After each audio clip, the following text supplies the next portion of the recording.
Yes. Hi. My name is Juanita Miller. I'm a holistic nutritionist. Today we're talking about nutrition for kids. So today's topic, we'll kind of follow this agenda. I'll introduce the topic a bit and a little bit about myself.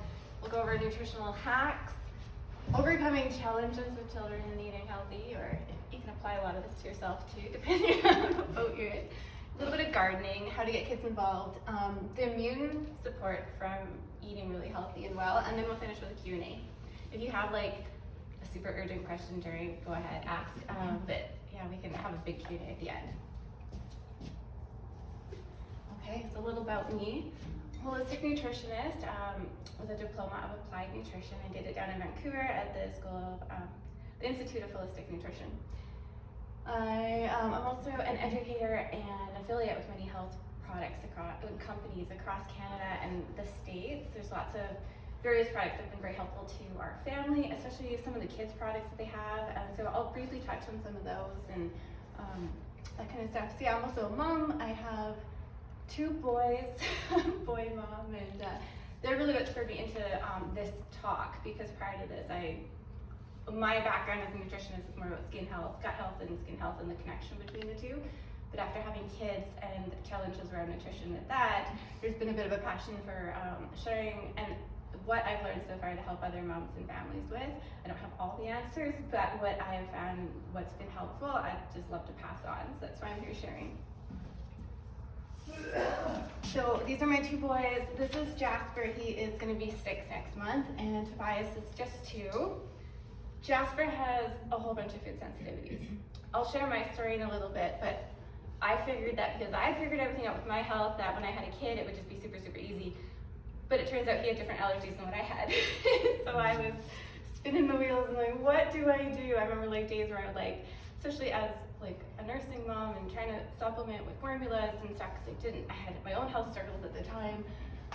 I just remember crying and not knowing what to do. So if I can offer help to other moms, that's really my heart. And so we have had to test and try out and do so many things for him and be so careful. Even still, we're very careful about what we give Jasper so that he doesn't react.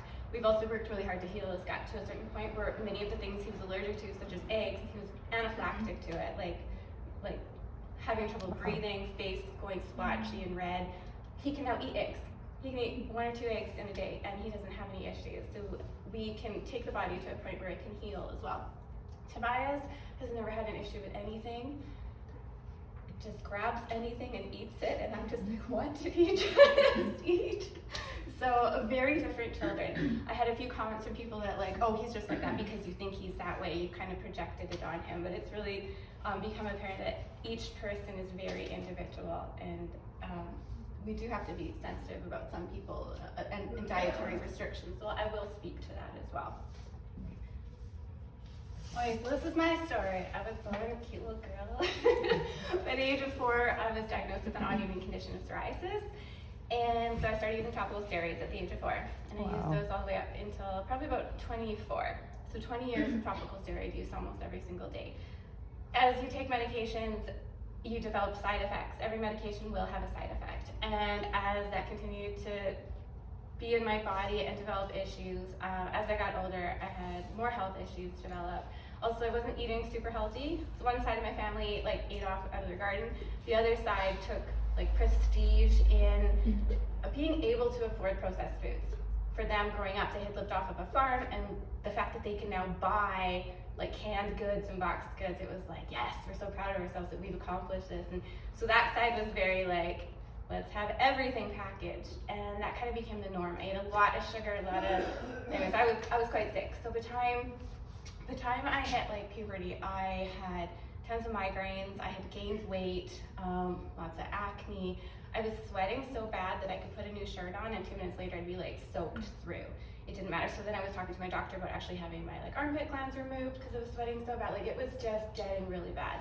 Throughout high school, I developed rosacea on my face, which is something that typically elderly people get. It's not something that young teenagers get. So my capillaries were breaking in the skin on my face. I had such bad like stomach issues. I was in the hospital for x-rays. They'd had me trying different medications. How'd that one work? Oh, try this one, try that. And so it just compounded and just very unhealthy and unwell. So then my psoriasis started to spread on body, and it got me really freaked out. And I was like, I just can't keep going on like this. I can't just keep applying more steroids across my body. And so I started Googling and researching and came across a path to healing autoimmune conditions a natural way. And so I looked at the diet and it said, don't eat dairy, gluten, sugar, and nightshades. And I was like, that is too hard. That's what I live off of, right? So I'd gotten the book out from the library and sent it back. But I am so thankful for my mom, who is a librarian, and saw that I'd returned the book and got the book back out for me and said, please try it. So she challenged me to try it for 30 days. And I said, okay, I could do this for 30 days. And then I'm going back to the way I've always been because I doubt it's going to work. And in those 30 days, my life was completely transformed. And that was about 11 years ago now. And everything on this list was pretty much gone. I've never used topical steroids again. My acne cleared up, my headache cleared up, a lot of the inflammation in my body, menstrual like discomfort and pain and like length went to really a lot better. Like everything about it, just with my body balance, right? I went from being overweight to almost being too skinny and had to work back up and learn the value of nutrition and that kind of stuff. So, like, I would just want everyone to have this kind of transformation in their health and just be inspired to move into nutrition that is going to change their future and change their life and change the course of their children's health forever. That's an amazing story. Thank you. Wow. So why a focus on fruits and vegetables? So recently, 2022, the American Journal of Prevention Medication did a study in Brazil of all the premature deaths that happened. And I'm gonna look at my notes because very specific numbers here. So the data was collected from 2019, and they found that the consumption of ultra-processed foods was responsible for approximately 57,000 premature deaths in Brazil between the ages of 30 and 69. So it was 10% of all the deaths that happened in the town, or in the country that year. So 10% of deaths were absolutely linked to processed food. There was a whole nother category beyond the 10% where they were unsure about it, and it could have potentially been as well, but that's a huge number. So out of a room of 100 people, 10 people died because they ate junk food. So it really is killing people. So. The CDC says that only 1 in 10 adults is eating enough fruits and vegetables every day. So a lot of people, you ask them, are you getting enough fruits and vegetables? And they say, oh yeah, I eat a couple, I eat lettuce every day, right? We're supposed to be getting between 7 and 13 servings every single day. I kind of attribute a serving as like a fist. So like little kids, their fists are smaller than ours.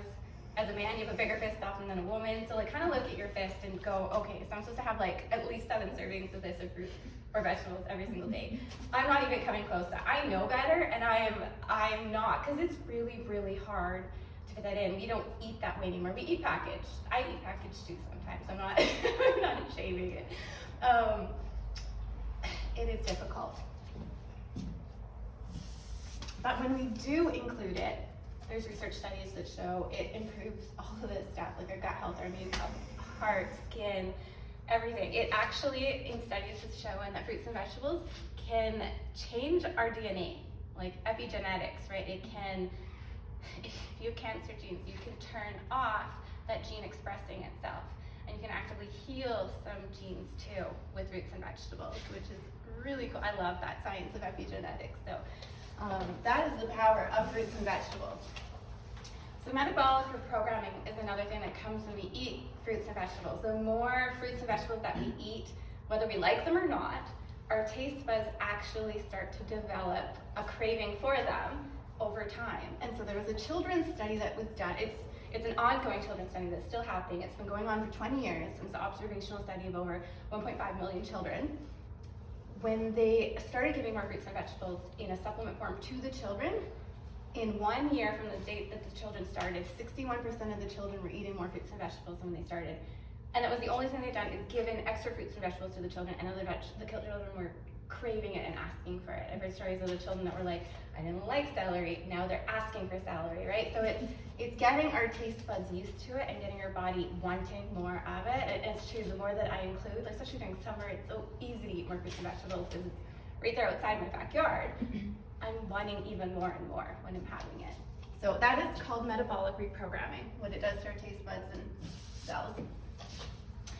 So the whole goal of this presentation really is creating healthy habits for life, whether it is for your children or for yourself. we want to create these habits, not just like, oh, I have to do this, but like something that we just do as a routine almost, because we know it's good for us and we want it. Just like we brush our teeth every night, or we make our bed, or we cover our mouth when we cough, right? Like these are habits that we do. Eating good and eating healthy are things that we can have as habits in our life as well. So the first thing, realistic expectations. I'm not like, never give your kid a packaged good again. My kids do eat a lot of packaged goods still. It's about that 80-20 rule.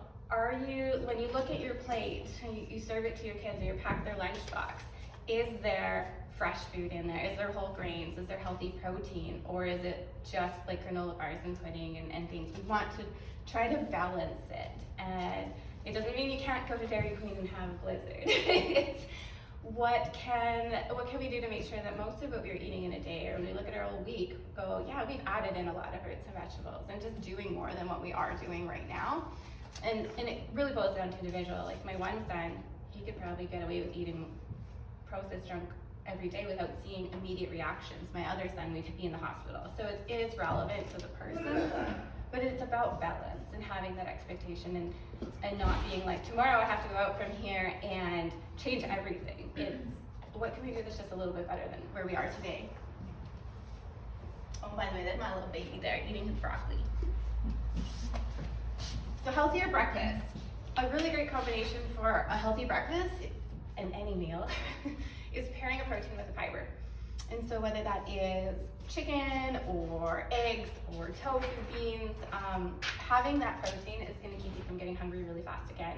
And fiber is really important. And when I say fiber, a lot of people think just like grains and cereal, but fiber is also like the plant fiber, like kale and celery. Avocados even are very fibrous. So it's about getting that plant material fiber. And bonus, if you can add in a produce to it as well. So we've got protein in the yogurt and healthy fat. We've got fiber from a homemade granola, and then we've got produce in the berries. So it's quite fun to eat this way, very colorful. Oh, and yeah, it's about making it easy and fun and balanced. It shouldn't be complicated. You might find that some of these visuals they do and how I eat and share with you is very basic. It's like those aren't fancy meals at all, and we eat very simple. The protein, the vegetable, and some kind of starch or fibrous food with it. Other examples, I'll give you a couple examples. Almonds, or almond butter with an apple slice for breakfast. Like some people really want to eat a hearty, big breakfast, right? Other kids don't want to, right? Have you found that one of your children might be like, I don't want to eat? They could eat something as simple as some dried apples and some almonds, right? Like getting something, a little bit of protein before they go off to school for the day. What we eat every single day is a smoothie. We have a protein powder, we sometimes add greens, we add fruit into it, and we have that healthy protein and fiber. It's a very fiber-rich one, and we have that every single day. Oatmeal with nuts and raisins, a whole grain bagel with avocado, chia pudding cups, yogurt with berries and nuts, eggs, sauteed greens, and oranges. And it's surprising, you wouldn't think that kids want to eat like spinach, but I fry spinach with garlic for my kids and they just devour it. They pretend they're fishing, they'll pick it up and then, oh, it's a fish. Right, like make it fun, let them play with it a bit, and they'll really enjoy their food. Okay, so making snacks healthy and quick. My number one tip with this is just planning ahead.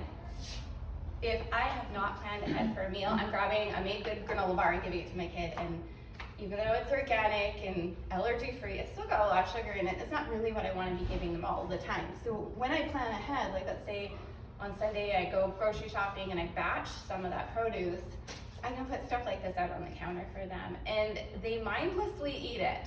You don't even have to tell them like, oh, it's snack time, come eat. You just put it on the counter, they come in and see mom, and they just start eating it, including like my husband, who is a bit carnivore often and won't touch vegetables. He'll come in and start picking off of it and just eat it because they don't even think about it because it's sitting there. So treat it like you would a bowl of chips or a bowl of candy on the counter, just putting that stuff out and they munch on it. So yeah, the second tip is making, well, basically what I just shared, putting it where it's most accessible. So if you go in your pantry and what you see is chocolate bars and candy bars and Shreddies and all of this very highly processed stuff, that's what you grab for. And I'll admit, in the evenings, I go to my pantry and I see my chocolate. I go and eat my chocolate. But if what was there instead was some like homemade dehydrated apple chips or something I picked up at the market, or my favorite thing right now is like oven roasted cauliflower and making it really crispy. I'll just like devour. I'd rather have that than a chocolate bar, but if I haven't prepared and made it accessible, I'm not gonna go make it when I'm tired in the evening. So yeah, it's really about planning ahead and just making that stuff available. Like even now we put a fruit bowl on our table with apples and oranges, and the kids know they can just go and eat. And even my 2-year-old the other day, he got up and went to the table and just started eating oranges when he got up in the morning before I made breakfast. I'm like, that's the kind of stuff I want him to grab, not the granola bars. So, yeah. And really, snacks are just smaller meals. You can think about it that way. It doesn't have to be something special. It can be muffins and cookies, but it can also look like a meal. So these are some examples that are, this one's very complex, but the rest are quite simple. This is a mermaid smoothie bowl.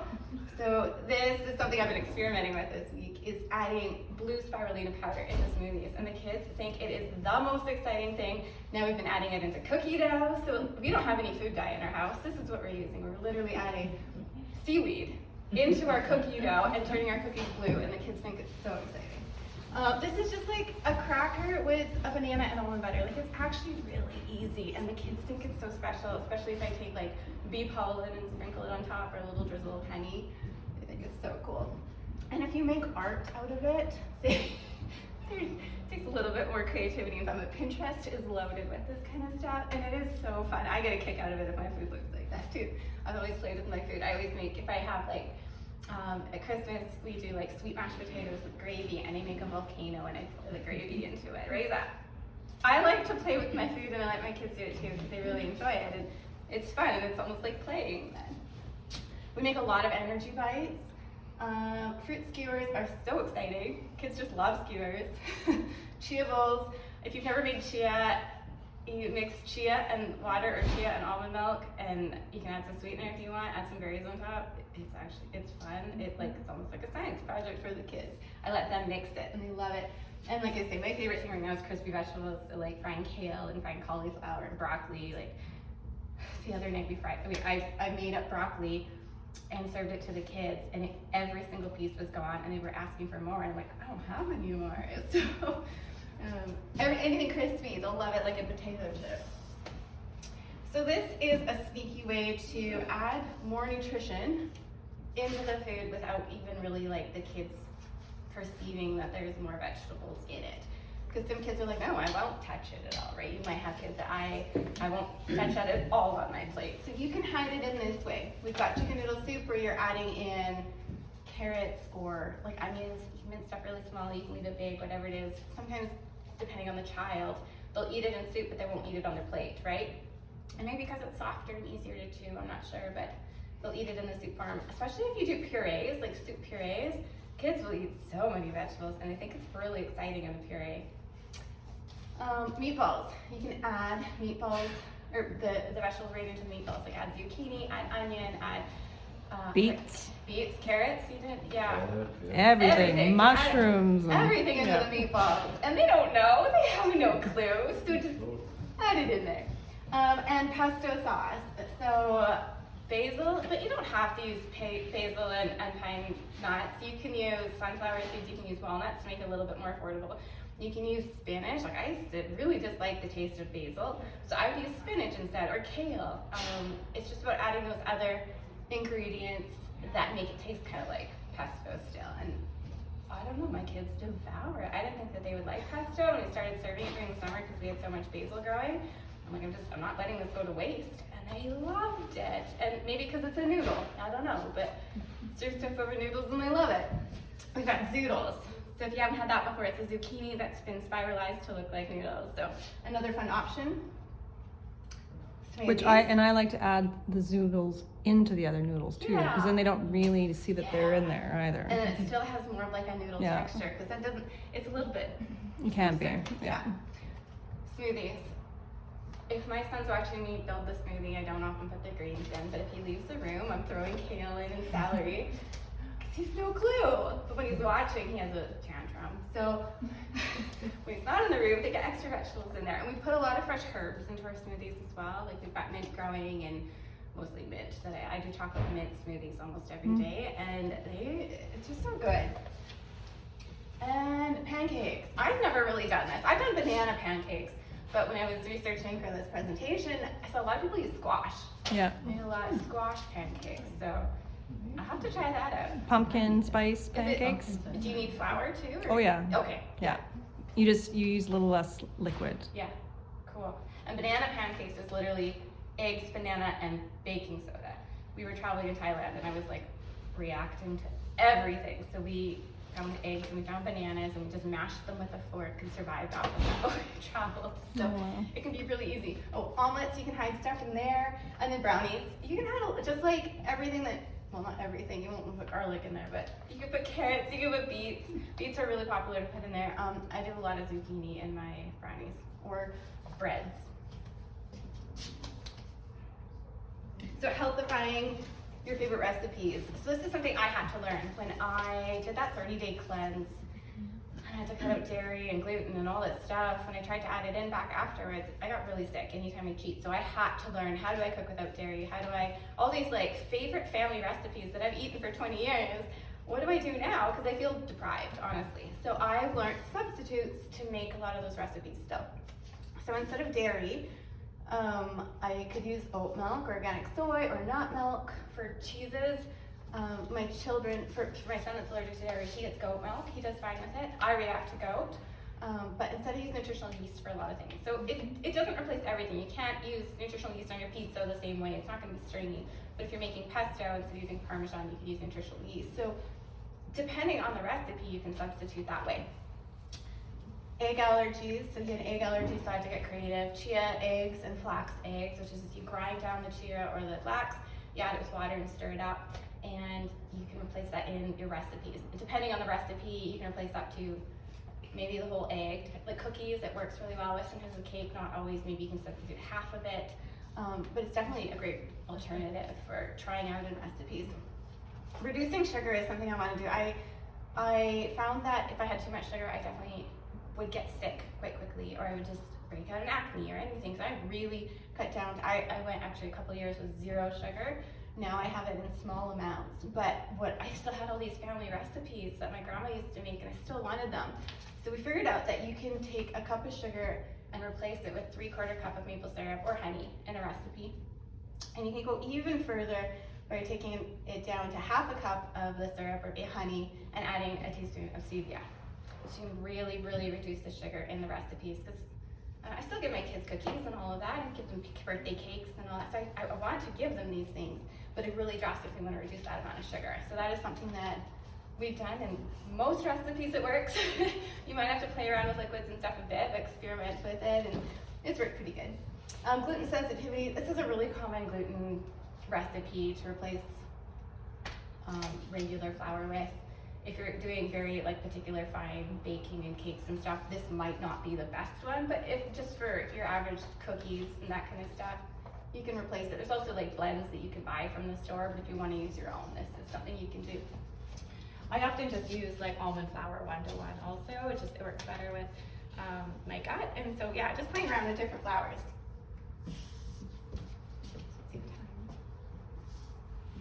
So simple swaps for healthier meals. Replacing conventional dairy with organic milk if that's in your budget, or even grassroots dairy. They have A2 cows, so often if people are reacting to milk from the grocery store, they can get milk from A2 cows. It's the protein in the milk is a different protein, and when we're allergic to something, it's the protein we're reacting to. So it's a different protein, and I can actually get away with drinking their milk. I have some reactions to it still, but I'm not gonna be ending up super sick in bed. So it's a great option to try for your family if there's someone with a dairy allergy. But I feel really safe just using nut milk and oat milk. You can even make your own almond milks. It's really simple. You just soak the nuts overnight. In the morning, just get rid of all that water, add new water, and blend it in a blender and squeeze out the pulp, and you have your own homemade almond milk. It seems like a lot of work the first time you do it, but if you get in a routine of it, of just, oh, I'm out, let's soak it the night before, and you do it in the morning, it just becomes one of these habits that you just start to do, and you really don't have to think about it much. Replacing white rice with whole grain rice, white pasta with zoodles, corn syrup with maple syrup, boxed cereal with homemade granola, packaged puddings for chia and fruit cups, candies to dates. So I know a lot of people are scared of dates because they're like very high in calories. When I was doing my healing transformation, that 30 days where my life completely transferred, I went from probably a size 8 down to a 00 in 60 days. And I was binging on dates the entire time. The only thing I've done is cut out processed foods and the dairy and gluten and sugar. Like, when we are eating healthy and well and whole foods and we're craving something sweet, we can load up on dates and that kind of stuff. We don't need to worry about that. It's all of the packaged processed food that our body doesn't know how to metabolize and get rid of. So they're a great option if you're wanting to reduce like cane sugar and packaged goods. Just eat some dates. Don't eat the whole bag. You might not be happy, but like I'm talking like 2 or 3 dates kind of thing, maybe even 4. We eat them every day in our house. Boxed cookies, homemade cookies, sugary toast. Like I grew up eating toast that we put butter on, and then we added cinnamon and sugar on top of it. And I totally forgot about that till someone posted on social media the other day. But we can replace it with whole wheat toast and peanut butter and honey. So don't feel like if you're eating off of this list, like that you should feel shame about it. I eat things off of this list too. It's about that 80-20 rule. It's like I want 80% of what I'm eating and feeding my kids to be this. And we can enjoy that once in a while. So yeah, and again, that key to like being successful in this is planning ahead. If I'm like eating all the groceries in my fridge and all I have is packaged stuff in the pantry, well that's what we're eating tonight. We're pulling out Daya macaroni with cheese, right? And it's not really what I want to give my kids, but it's what's available. So it's always about being on top of it and having some fresh produce in our fridge or available to us in our garden. Okay, so building healthy lunches. A lot of people have questions about this, but like what do I put in their lunch if I'm trying to do it healthy? So this is what we do. Is this Arla? Yes. This is Rubbermaid? Arla here sells Tupperware. Yeah. So this is from Tupperware. And there's different sizes, right? Yeah. So I guess if you have like a really hungry kid, you could get a bigger one. This is all my little boy eats. And it's like divided like this. So I do one that is protein. So just cheese. This is one of his lunches I took a picture of. He won't eat meat if I put it in his lunch. If he could pack his own lunch, it would just be fruit and dried fruit and more fruit and maybe a cookie. That's like all he would eat. So I put in a section of cheese or like black beans he'll eat. He's very fussy. And then I put in some crackers. If he tolerated bread well, I'd probably just do sandwiches and things for him like some of these other, but he doesn't, so I have to get creative with different brands of crackers and things. So that goes in the other little one. And then I fill in fruit. So sometimes this entire thing is like strawberries or grapes. And then it's not, his name's Jasper. I don't say, Jasper, would you like a vegetable? I say, Jasper, would you like carrots today or cucumber? So he still feels like he's in control of making that choice of which vegetable he's getting, and he knows he's expected to eat it. But he gets to pick which one it is. So I always give him that choice. Do you want sauerkraut today or do you want pickles? So he gets that option of what we're gonna put in the lunch. So yeah, I try to fill this area with just fresh produce. So when you look at that, at least 50% of this, 60% of this is fresh fruits and vegetables, and the other half is the protein and the crackers. So this is actually how I eat too. I just don't use one of these containers.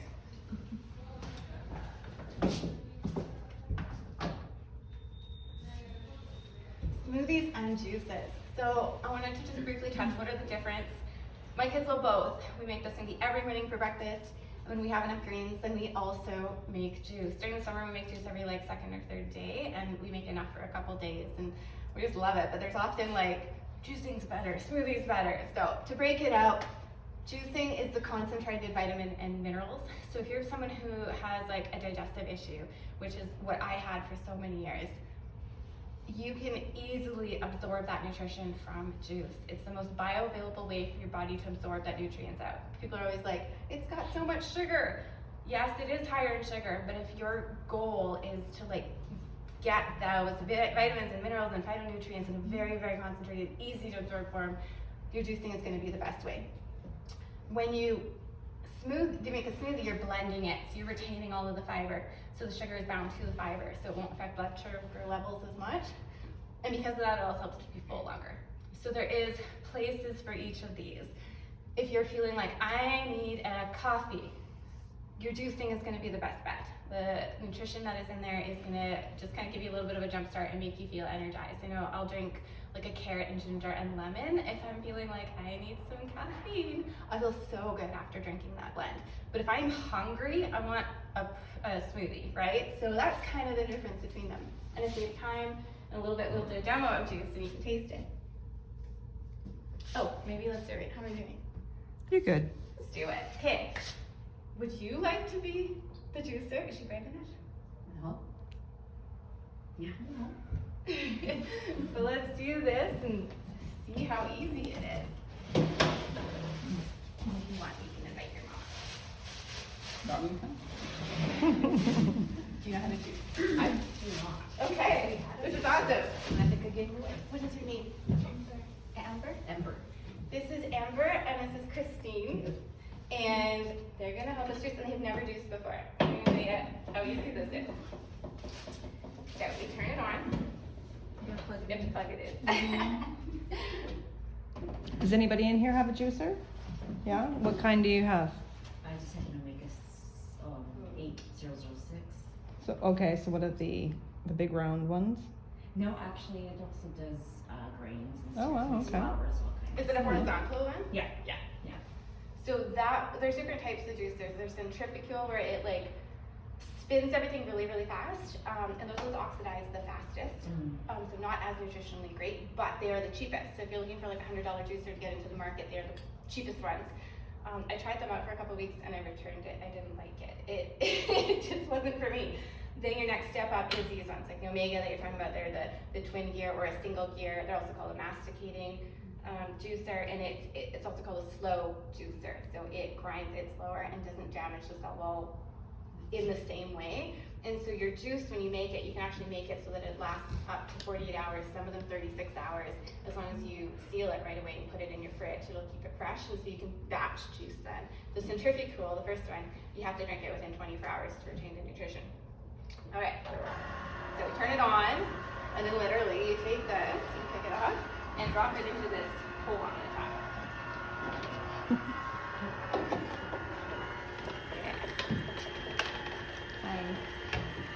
Okay, so you can keep adding those in. And then in here, this is some lettuce that I've been growing at home. And you got the whole lemon, rind and all. I brought it up. Put it on, Amber. I think the apples too. So I'll let you help with this. If you might want to cut it because the core, it can go in. It can all be juice, but you won't fit it in. But here you go.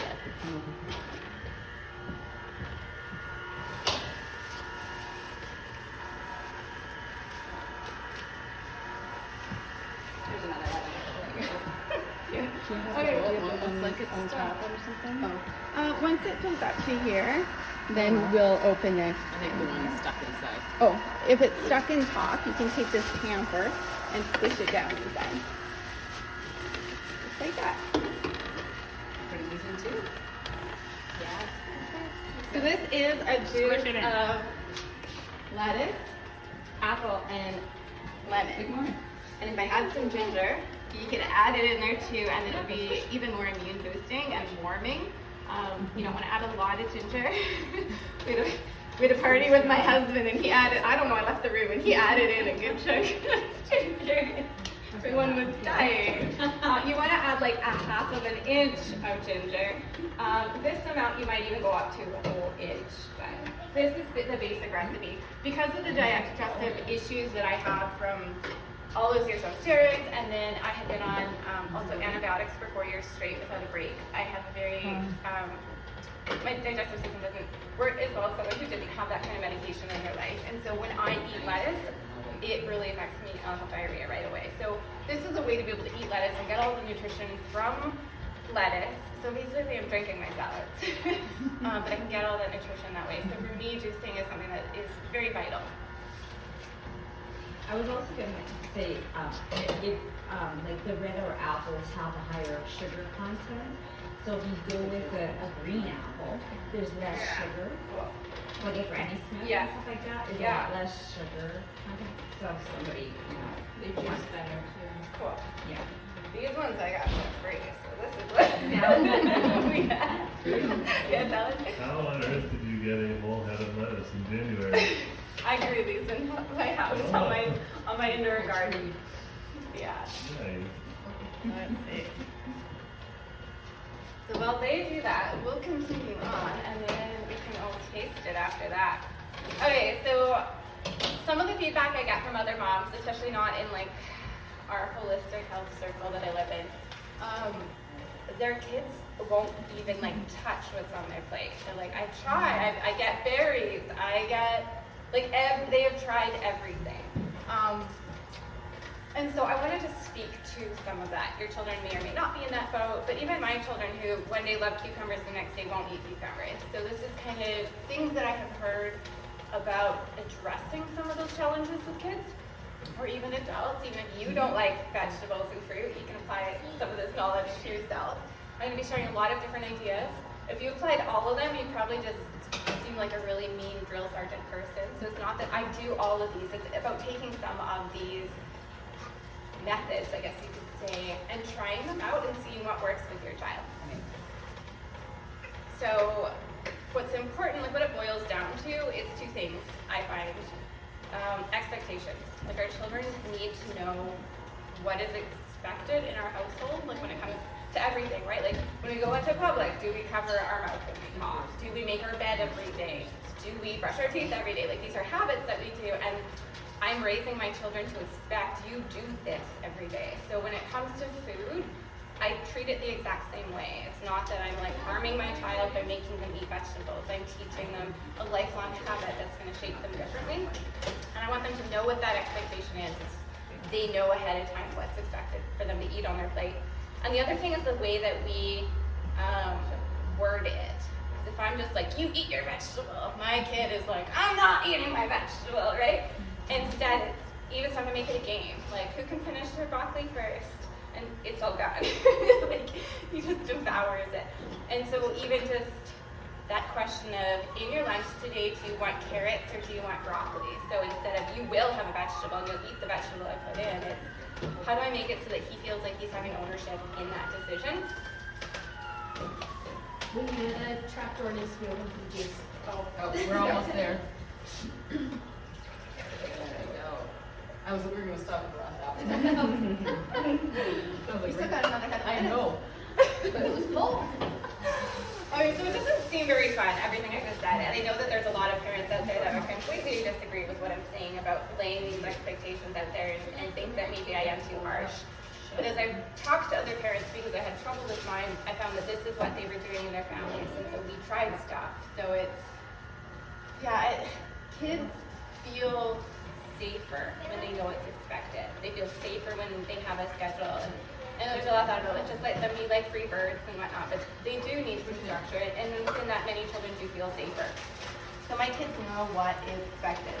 And really what it's about, depending on what things you implement for your kids or grandkids, is let's honor mealtime together. Like if you only do one thing, help teach your children that when you sit together at the table, let's like be community together. Let's respect each other by sitting here, and even if you don't like the food, don't even eat it. Like let's respect the other people at the table still.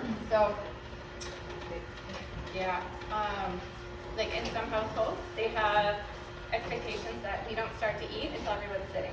Other households, no one eats until we pray. So every household can have a different expectation about that, but letting the kids know what that is important. You might have the expectation that you have to taste everything on your plate. Maybe you don't have to eat all the broccoli, but you at least have to have a bite of the broccoli and taste it. And even just that one little bite or nibble will work towards that metabolic reprogramming that I was talking about. So with my little baby, Tobias, when he was about 6 months old, I started giving him cucumbers, and he wouldn't eat them. And every couple days, I'd give him more cucumbers and more cucumbers. It took 8 months, and then he started eating cucumbers. So it is a long-term commitment plan to getting them to eat this stuff. but just giving it to them. And now he's in a phase where he won't eat cucumbers again, but we found a solution by cutting it up into little pieces. He'll eat it little. So it's still, he even at 2 years old knows that he's expected to eat some of it, because he'll be cookie, and he like points over and says, no, we eat this first.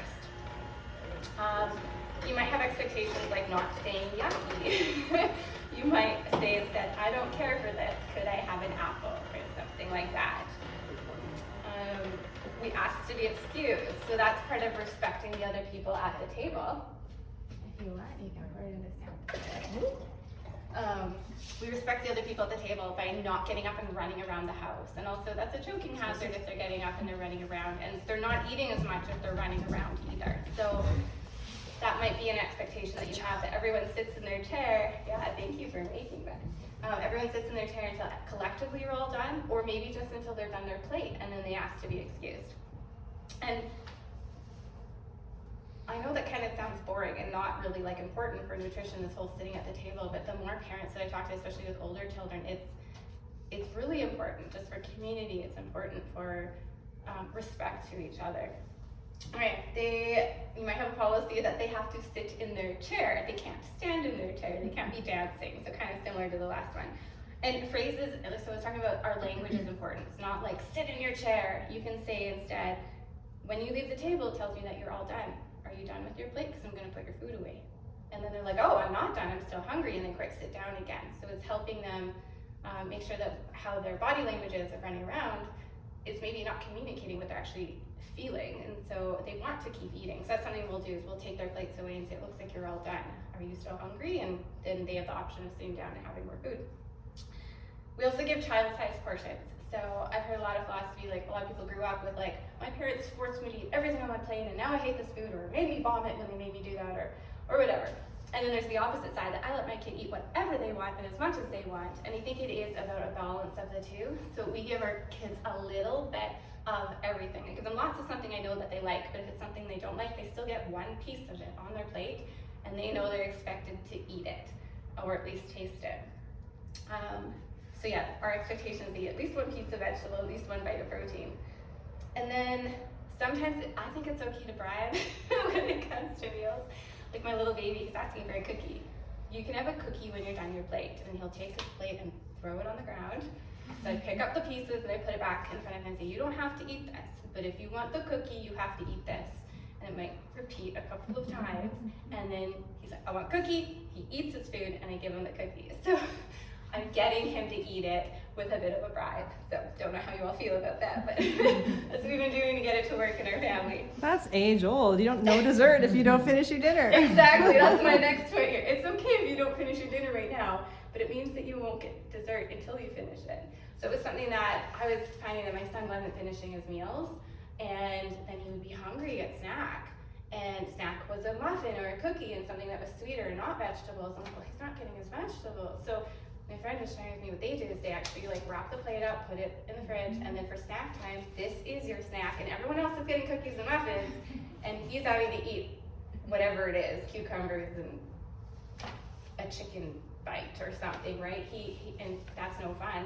So when we have that conversation now, he's like, okay, I'll eat it now, and then he eats it, right? Otherwise, it is snack later, and then he doesn't get the treat. Sometimes giving your children responsibilities is helpful in this too. So like when you're done, take your plate and put it beside the sink. So that's another way they can signify that they're done and I don't want more food, I'm full. And then yeah, with younger children, like when my son throws his plate, I ask, are you all done? And just kind of communicating, when you throw your food, it tells me that you're all done. So that language is really important, the way that we speak to them, so that they're not defensive and they learn like really good communication skills. Okay, getting kids involved in cooking. So the last one is more for younger kids. This is a little bit for older, but even my little kids, they help with baking and all that kind of stuff. So we want to include them in kitchen with baking, but what we have to accept that when we invite them in cooking, it's going to take a lot longer. So allow for extra time, even if it's just for cleaning up messes, because messes are bound to happen.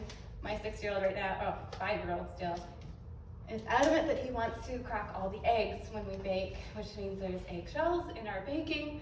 So either you have to accept that there's eggshells in there and you eat it, or you have to spend time picking it out, and then you have to pick up the like globs of egg on the counter now that the 2-year-old is dipping his fingers in, right? So you have to allow for extra time for this. But I think it's really important. And something that we've just started doing, I brought in some child-proof knives. I'll show them to you on the next slide. And so even teaching children like as young as like 1.5 years old how to use these knives to cut food and produce. And you can start with Play-Doh, work your way up to bananas, and then work your way up to my 2-year-old right now is cutting cucumbers and sometimes carrots. Whereas my other son, when he was 4, I think I upgraded him to paring knives. Now, when I have both of them in the same room, they do not get the knives or the paring knives, because then they fight each other, like they're 2 boys. So I have to like think through all this stuff. It's when we want to teach these healthier things and whatnot, we have to take the time to prepare in advance sometimes. So that I am doing. Slowing down, allowing for extra time. Have kid aprons. They love like looking like mommy. I wear an apron when I cook, so they love having an apron too.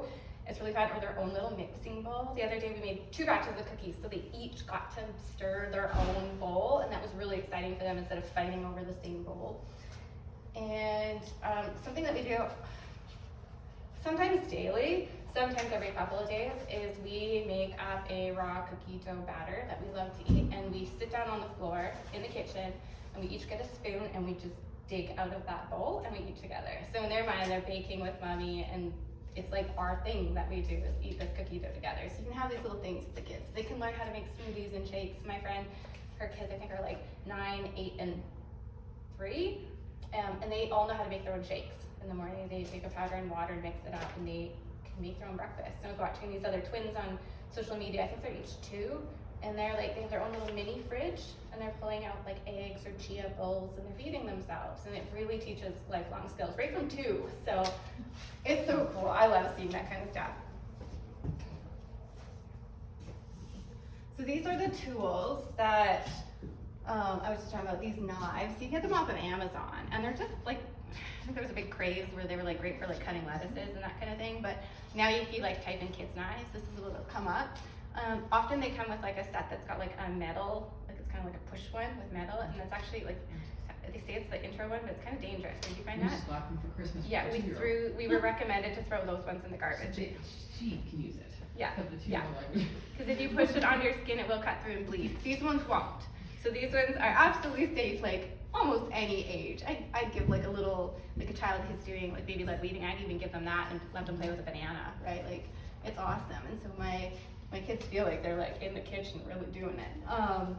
But they can help with other things, like they can break apart produce, like pick grapes off, they can break the stems off mushrooms and help you cut them up, and mixing and peeling. My almost 6-year-old right now is really into peeling. He wants to help me peel everything. And typically I like to leave the peel on for nutrition, but I've been letting him, because it's a skill he's learning. He feels like he's contributing, so a little bit of lost nutrition to involve him, but he's getting better at measuring things. It gives me a little anxiety when he's mixing like baking soda or something in a recipe, and he's like putting in spoonfuls.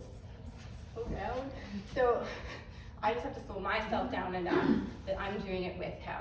So, you know, on that note too, I saw it's such a good idea, and I need to do it. So you know, depending on the quality of the produce, of course, it's like you're peeling it, fine, but then dehydrating those peels, and then making that into a powder to throw into everything, right? Yeah. Need to do Making your that. green powders. Because once it's dried, Yeah. it doesn't matter. And then we've got like mixing salads. So this is where they can contribute by helping clean up the mess. Kids absolutely love doing dishes and playing in the sink. I had to stop it though because there was so much water falling down that we were damaging the counters, that if I slow down and I'm with them, they love playing in the bubbly water there and washing stuff, and it's so much fun. My 6-year-old loves to clean the juicers. After this, he'll want to clean it this afternoon. He'll want to run water through it, and it's kind of like a water fountain, right? Okay, so this is another tip mostly for really like young children, but it might be the case for some children as well. I think it's like person specific. This is my lunch. So this is a salad I made recently. So it's got like the lettuce, the little bit of lettuce, roasted kale, and we've got apples, cranberries, and pecans, all that kind of stuff. And it has like olive oil and apple cider vinegar and that for flavoring on top. My 2-year-old is never gonna eat that. He would probably pick off a couple pieces of meat and toss the plate, right? Like he has no interest in eating that, but when you deconstruct it like this, he sees the cheese and he sees the olives and he sees the stuff, and you put the cucumber in a dip there. Like it's almost everything that's on this plate is in here, plus a cookie. And he will devour that and then want more. And that's another thing, giving small portions. Even if they love cheese, if you filled half the plate with cheese, they may look at it and actually feel overwhelmed and not touch the cheese. So what they've found, other people, other moms, me, by giving a little bit of it, they have the opportunity to finish it and then ask for more. And so they're more likely to eat everything that's there. And the other thing is cutting it up really tiny. So my 2-year-old is in this stage right now where he loves oranges, but if you give him an orange piece, he won't eat it. I don't want it. But if you cut it into little tiny pieces, like the size of a raisin, he will eat it and ask for like 3 more oranges. So we're also buying like the little mini oranges right now for him because that's the size he's looking for. So you might think, oh, my kid doesn't like cucumbers. But if you cut it up into itty bitty little pieces, you might find that your kid actually likes cucumbers. Or if you put it with like a salad dressing or something, they might be happy to eat it. So yeah, this is called like deconstructing the plate. This is one of the products that like I partner with the company, and so what it is it, like Melanie was talking about, where you take produce and you dehydrate it and then you have like a powder. This company has taken the powders and put it into a chewable form, and so children can take this. So this is something I top up my children with, is these chewables, and it comes in a plant or a vegetable one, a fruit one, or a berry one. And the health study that I mentioned at the beginning with those 1.5 million children is done through this company, where they found that this is what the children take for 1 year, and 61% of them, their taste buds changed. My kids get them for dessert. Yeah, so you can bribe your kids to finish their food so they get these. So the study, the 20-year-old study, is called Healthy Starts for Kids. And within the 1 year, they survey families at the beginning when the kids started, and then they survey the families 1 year after. So these were other findings. So if this is what they're finding from like these chewable versions of dehydrated fruits and vegetables, you can assume that these results, or even better, is the same thing if you start including more fruits and vegetables into your kids' diet every day. 60% were missing fewer days of school. 71% were consuming less fast food and soft drinks. And with that, they were craving more fruits and vegetables. Like they were actually asking for the celery instead of the potato chips. 66% less doctor visits for families, and 56% were taking less prescription drugs. So this is huge, that like this is the power of what fruits and vegetables do. And there is an offer with that. If you buy for yourself, kids do get theirs for free. So the company believes in it so much that your kids can have it accessible as part of their study. So gardening is another way to involve your kids in learning like their food source. Who's that famous chef that? Woman. Jamie Oliver. Jamie Oliver went and surveyed children in school. This was like 10 years ago or something. He went and surveyed children in schools and like, do you know what this vegetable is? And kids had no clue what the vegetables were even called. They only knew their food in packaged sources. And like, where do you get these from? They're like, the store. They don't even know anything about gardening. And we are so blessed in our community that we have gardens. I'd say probably most of the kids in our community know about this. But when you get into the bigger cities, most families don't have gardens. They don't put produce on their patios.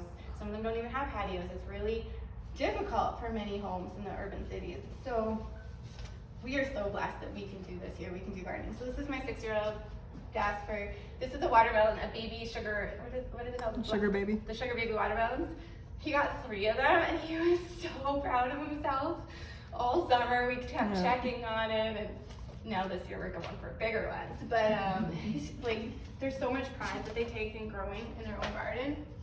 So what we did last year is in my garden bed, I sectioned off, I was 6 square for gardening last year, trying it out, and I gave him 8 squares. So he got to put 8 different vegetables to grow in there, and then we also put little alpine berries like in between, and some nasturtiums and that kind of stuff. And honestly, they're so proud of themselves. So there he is again. This is actually a year or two ago. This is celery we've grown in the garden.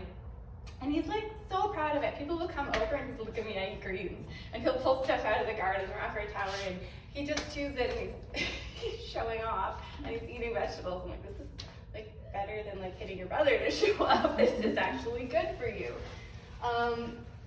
Fresh like carrots that are just pulled out of the ground are unlike anything that you buy in Vegas at the store. So I want to encourage the kids, like go out there, go out to your little gardens. We grew rainbow carrots in the kids' gardens and they thought it was so cool, they just wanted to keep pulling more out, and the rule was if you pull it out, you eat it. So they would just keep pulling more out to see colors and eating them, and the radishes too, and yeah. And then bees. We plant flowers to bring the bees as pollinators, and I don't know why, I have a special love for bees. I love to just like sit and listen to the bees, and I want to teach that to my kids too. There's a lot of kids out there that are like, bees, wasps, they're all really scary and they'll see it and they'll kill it. And I really want to teach my kids that like bugs and insects are actually beneficial depending on the species. Like I don't want aphids all over my garden, but like I want ladybugs, I want the worms, I want the bees, and so we treat the bees with respect. So that's something I really ingrained into him. So here he is, like he'll walk around with a bee on his hand, like he's really gotten into it. So some other tips with gardening: give them a portion of the garden they think it's really special. Invite them to pick out seeds, like so the seed catalogs. They probably have seed catalogs downstairs right now. You can go grab a seed catalog with your kids or your grandkids. Let them like look through it. There's a pink dandelion in this year's catalog. Ooh. In the back of the flowers. Ooh. In the West Coast Seeds catalog. There's different watermelons. There's like the rainbow carrots. There's a rainbow beet variety that it may have been there last year, but I just noticed it. So like, there's all these, like I'm into the colors this year. He wants yellow cauliflowers. I want a green cauliflower. So we're gonna bring these in as well. And he's so excited to garden with me. And then celebrating the milestones with them, like, you got your first sprout. He's out there like jumping up and down, right? And then little flowers are forming and you can be excited together. You can cry together when something doesn't grow and it dies, right? Like, it's really lifelong opportunities with gardening.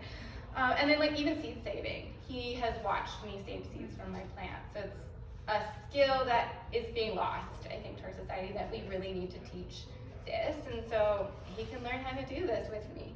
I'm learning and failing all at the same time, and that's how we learn. And well, that batch didn't work, right? So he gets to do that with me, and that's another life lesson too, right? That we don't always win, we don't always get what we want, and it doesn't work. So like that's even something with the gardening. We planted all these seeds. We planted, let's say, 10 watermelons, and 2 came up. Why? And so let's ask questions. That's good learning. And then yeah, teaching them the bees are. Another way to grow, so this is how we grow in the summer. In the winter, this is what we have. We have 2 indoor gardens that we grow in, so we bring the gardening back into the house, full of lots of different color, and like I say, he'll pull stuff off and just eat it. So that's where the lettuce came from today, was right off of our tower. And they love being a part of it. They love seeing the sprouts come up, all of it. And this is the kind of stuff we harvest all winter long. Like, this is what I was talking about, these little crispy cauliflower. Like, I am so addicted to these right now. So just getting cauliflower, olive oil, and salt, and baking it. This was a special one. You might be able to find something like that at a farmer's market. If anyone knows, then correct me. It's Friatto. It's like F-I-O-R-E-T-T-O, cauliflower. It grows like a broccolini. And never heard of it. These long crisp, it's in the West Coast Seed catalog. It makes these long like pieces, and they crisp so nicely in the toaster oven. So that's what we've been eating. We've got tomatoes all year, peppers, all that kind of stuff, and juicing all the time. Do you guys want to taste the juice? Yeah. Let's do that now. Oh, I'm at 3. It's all right. If anyone needs to go, I've hit the time limit. Just so you all know then too, while she's pouring. So for the rest of the month, next weekend we're doing sourdough, so just kind of explaining the process of how it works. And then on the 21st, planning the 2024 garden. And that's with Sue Moore. So Sue is a professional farmer.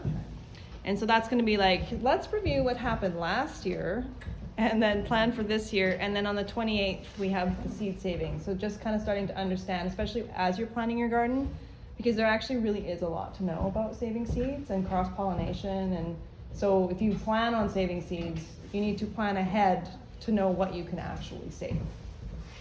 So that's for January. And we have February and March almost all planned too. And that's on the, as I confirm dates and times, that's on our registration form.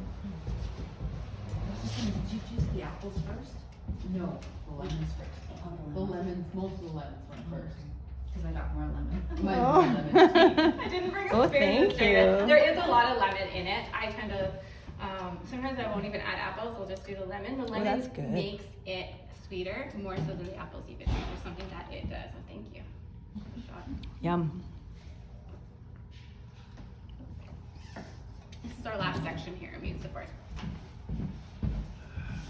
So, I was looking specifically, what foods like support your immune system the most? And what I found over and over and over again, and I was researching this, it's fruits and vegetables. There are some that maybe have a little bit more antibacterial or antifungal property than the next one, but it's about collectively eating fruits and vegetables consistently on a long-term, regular basis that builds up your immune system. And it's not something that happens fast. It takes anywhere from, well, you start to see changes in a couple of weeks, so like at a cellular level within your blood, but really it usually takes 8 months before you start to see changes on your immune system based upon eating fruits and vegetables. And even with that, it can take years depending on the condition you're in before you start to add it in. So really it's everything. But if you are looking for specific ingredients, citrus fruits are great for vitamin C, so are apples. So a lot of those fruits have vitamin C. Berries have antioxidant properties to them. Garlic is antibacterial, antifungal. Ginger is very warming. So if you look at stuff from more of like a herbal medicine side or like Chinese medicine, there's foods that are warming. So especially in the winter or if you're feeling sick, we might want some of those warming ones. If you have a fever, maybe you want a cooling one. So there's not really like, this is just 5 fruits you should eat. I really think it's about having variety and just having it on a regular basis. So do-it-yourself remedies. I don't have the recipes here. If you want specific recipes that I'm talking about here, you can email me and I'll get you those recipes. This is an elderberry syrup recipe. We're blessed that we have Elderberry Grove. Elderberry Grove. Yeah, Elderberry Grove. We're blessed that we have them right here in our own town, and they celebrate Askews, or you can even pick up from the farm. These are their bottles. I made my own elderberry syrup this year, and a little bit of a different recipe than what they use. It has more of like cinnamon and things in it that are very warming as well. Honestly, I like the taste of theirs the best. But you can make your own. It's actually a lot easier than I let it be in my head. So yeah, we made our own this year. It wrote Jasper's elderberry syrup. He's so proud of himself that he has this. Don't eat raw elderberries though. They can build up and they can be toxic, and yeah, don't eat them. Fermented garlic and honey.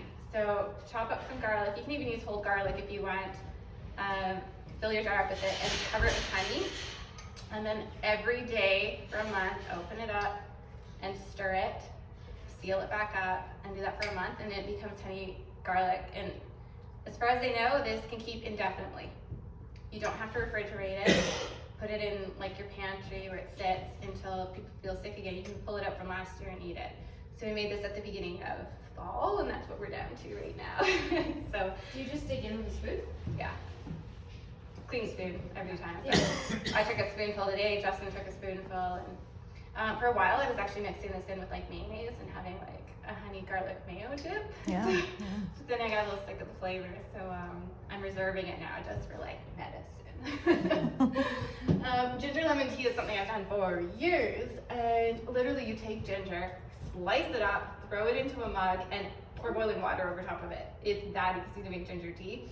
And if you need it to be sweet, wait for it to cool a little bit and then add your honey. You want to be using raw honey because raw honey is incredible in the body for healing, especially when you're sick. Amazing healing properties. But if you put it into the hot water, it will destroy those healing properties that are in the honey. So always let it cool first. And you can also add a little bit of lemon into there, and it changes the flavor and makes it really tasty.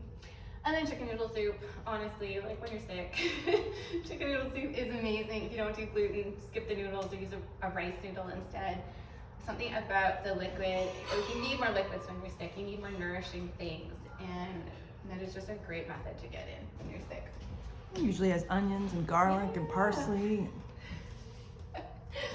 So you can be the change for this for the next generation, right? Like it takes us as parents or grandparents or aunties and uncles, adopted grandkids, right? That make this change by inspiring them. With my story, my mother, I was sick, right? I was on steroid medications. I took an average of like 30 painkillers every month for pain in my body. Like I wasn't in a healthy place, and my mom wanted to inspire me. She wanted to encourage me, and I was like, no way. Same with my dad, he was on medications, and so she would like pull weeds out of her garden and juice them or blender them, and we just mocked her. We were so mean to my mom and made her feel like an idiot that she was a health nut, and she just kept trying to inspire us. And so when I did this healing journey, these 30 days, it changed everything. She was kind of a catalyst in that, and I felt like Mom has been that example for me. And even though I mocked her for years, now I'm like, my mom is that like hero for me in helping me change that story. And then the reason I went on to become a holistic nutritionist was not necessarily that I wanted to stand up here and talk to people, or I wanted to make sure that my kids didn't have the problems I had growing up. I didn't want them on medication, so it was almost even selfish that like, just even my family, I want to help. And it's grown to so much more to helping other people. So just know that you can be that change by witnessing this to your grandchildren and children. Even if you don't think they're watching, they are. And so what I want to encourage you with, to challenge you with, is don't feel like everything I talked about today, you have to go out and apply it tomorrow. Like pick one thing. Like, is there one thing that you can do a little bit healthier than what you're doing right now and be that inspiration to the children in your life? Like, so what is one thing? And just even focus on that. And then next year add another. Like over time, you're collectively developing new habits. It will make a huge difference. So I have been toying with the idea of creating an ebook with a lot of this information I presented today, but with the recipes included, with more snack ideas, a lot of that kind of stuff. So if that's something you're interested in, you can let me know, and I will contact you when it happens, whether it's in a month or 5 years from now. I'll let you know. I have an email newsletter system. I don't actually send out newsletters, but if you would like to be added to it one day when I do start, you can give, I'll pass this around. You can give me your contact info if you want to put your name, number, email. And if you want to write down, if you do put your info down, put down what you're interested in. Like, are you interested in a kid's ebook? Are you interested in gardening resources? What is it that you actually want to hear from me? That would help me in sending out the right kind of content. So you can do that. And then also on social media. I am not very active on the other platforms, but I'm very active every day on Instagram. So if Instagram is your thing, you can find me on there. I make little videos. I show how to make a lot of the video, or the images on here, I have the video behind it. So like how to have that deconstructed plate for your kids. Like I'm going to show you how to do that, or how to make a smoothie recipe. So those are daily educational pieces that I put out there that are accessible and free by just following on Instagram. And yeah, there is my contact info. Thank you for listening. It was great to have all of you here. It's encouraging to see people that are interested in these topics. So thank you so much for attending today. Thank you, And, Juanita. yeah, also I have some handouts here. So I have like the snack ideas that I went over. I have them on a printout and that kind of thing. So help yourself there. And if you want more juice, there's a little bit left too. Thank you.